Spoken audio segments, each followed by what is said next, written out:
Good morning. How we doing today? This is James Sweeney, aka SplitSuit. Welcome back to another video.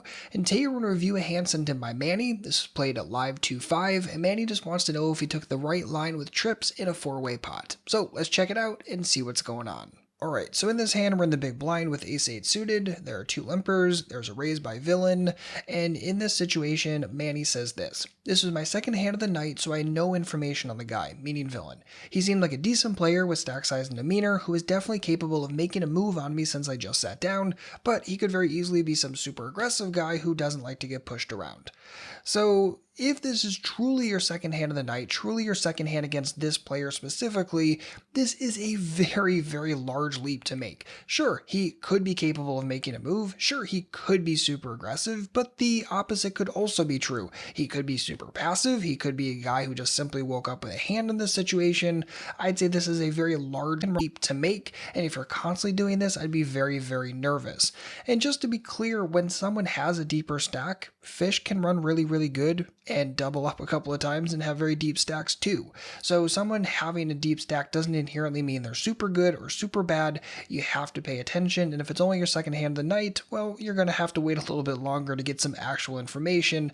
I would not make this really, really large assumption right off the bat.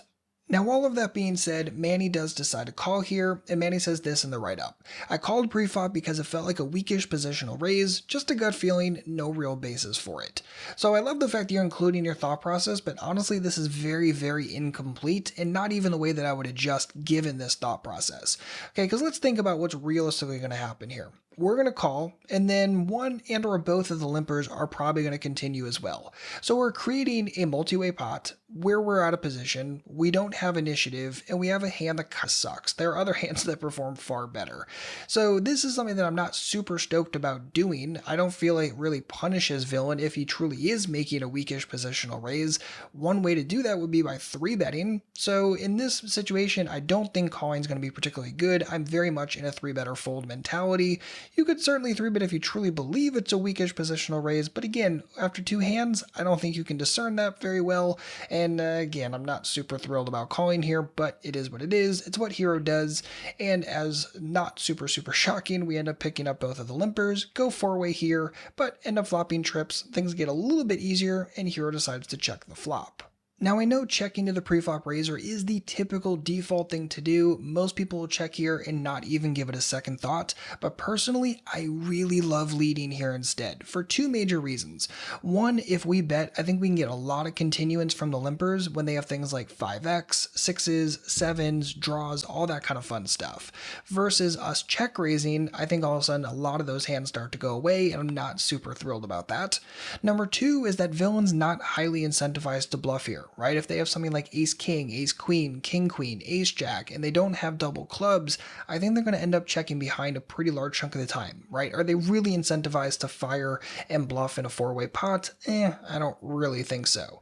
So because of that, I don't want to let this streak get checked through, which I think is going to happen a decent chunk of the time. I'd much rather start getting the pot building, and yes, I'm going to lose villain some percentage of the time, but if he has something like ace king naked, I don't think I'm going to make much money off that anyway, versus starting to get the pot building, starting to apply pressure now, getting continuance from all those draws, building the pot against those draws.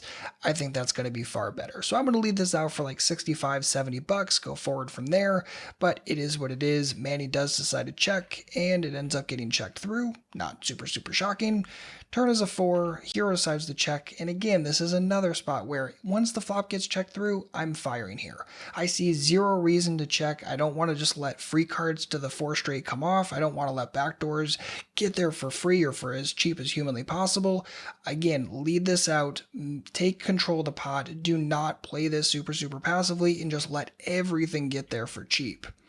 So villain decides to bet 60, Hero decides to check raise to 210, and yeah, totally fine with check raising at this point. I think it's probably a little late and probably not the best line by any stretch, especially given, well, I didn't really like preflop, flop, or turn, but it is what it is. We end up getting a shove from villain, and here we are deciding if we want to call for all of it. Now, the good thing about all-in situations is they're just math problems at the end of the day. So in this spot, we're getting 2 to 1 on a shove, which means we need to be good about a third of the time in order to justify getting this in. If we're good more, awesome. If we're good a little bit less, do we have enough equity to justify this? And honestly, we could pull out Equilab and do an equity proof, but I'm just going to show you how I would look at this in real time so you can kind of get a gauge on this in case this helps you the next time you find yourself in an all-in spot. So first and foremost, I start with worst case scenario. Worst case scenario, villain has what? Pocket fives, pocket fours? Well, in that spot, I still have equity. That's good and great. And I don't think villain's going to have full combinations of that. Because if we remember pre-flop, there were 2 limpers and villain decided to raise. In my experience, players are more likely to limp behind with pocket fives and pocket fours in that spot. So it's only our second hand of the table. We don't have much information on villain, but I'm still going to assume probably a 50% discount on those combos just as a pure default. So that's kind of worst case. Another thing you could have that's worst case for us is 6-7. Sure, that's 100% true. And again, in that situation, we still have equity. That's good and great. And then every other combination we add in after that is pretty much going to be super, super good for us, right? Unless for whatever reason you think villain has like 8-5 or 8-4, which I think is very, very rare. I think more likely you're looking at a bunch of combinations of slow played 8x, maybe 8-9, maybe 8-7. Could have something like pocket 9s or pocket 10s that he wasn't 100% sure what to do with. Could be slow played clubs, could be backdoor diamonds. Every extra combination we add in, we're doing better and better against.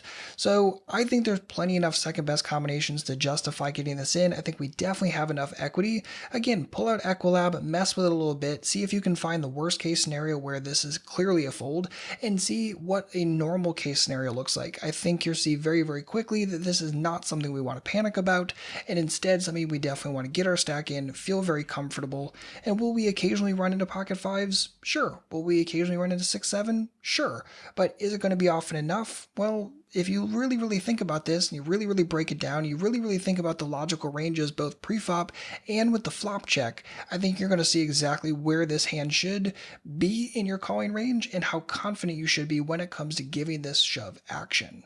And that is going to wrap it up for this video. Manny, thank you so much for sending this hand in. Hopefully this helps you the next time you find yourself in a similar situation. And if you or anyone else has a poker-related hand or question, please don't hesitate to let me know. You can either send it to me directly at splitsuit.com/ask, or of course ask a quick question about this hand in the comments below. If you're looking for your next step today, I would definitely suggest checking out my free live hand reading series. I walk you through a live hand history, actually one with trips as well, and I show you the hand reading process step by step, street by street. So if you see this and you're like, what the heck are we talking about with combos? What the heck are we talking about with this range process? Why are we putting villain on this, that, or the other thing? I would definitely suggest checking that out. You can go to splitsuit.com/build. It's a little bit long, but trust me, if you're into some really in-depth analysis and you really want to get your poker brain working, that's going to be exactly what you should do next. So as always, thank you so much for hanging out. If you need anything at all, please don't hesitate to let me know. Otherwise, as always, good luck out there and happy grinding.